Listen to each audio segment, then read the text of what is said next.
ধুর, তোর এই ভটভটিটা কি আজকে আর ঠিক হবে না? আমি গেলাম, তোর জন্য ওয়েট করতে গেলে আমি ক্লাস মিস করব। এই গেলাম মানে? তো যাবো না তো কি করব? তোর জন্য এখানে আমি দাঁড়িয়ে থাকবো? ফাইজলামি করবি না রিমি, আমি তোর চাইতে অন্তত 2 বছরের বড়। তুই আমাকে আপনি ডাকবি, না পারলে অন্তত তুমি করে ডাকবি।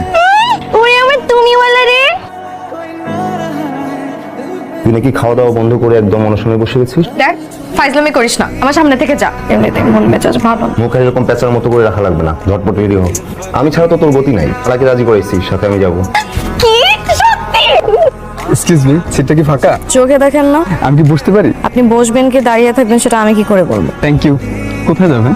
সমস্যা নেই, আপনাকে লাস্ট স্টপেজে নামাই দিয়ে তারপরে আমি আবার ব্যাক করবো। তাই নাকি ভাই? মানে এই সিটটা আমার, তার সাথে আমি যাচ্ছি। কিন্তু উনি তো বললো যে ওনার সাথে কেউ নেই। আমি কখন আপনাকে বললাম যে আমার সাথে কেউ নেই? হাজব, আমি যখন আপনাকে জিজ্ঞেস করলাম যে এই সিটটা কি ফাঁকা, আপনি তো বললেন যে আপনি চোখে দেখেন না। হ্যাঁ, তো আমি একবারও তো বলিনি যে আমি একা যাচ্ছি, বলেছি? আরে ভাই, আপনাদের ঝগড়া হয়েছে, তুমি মুখ থেকে বলবে না যে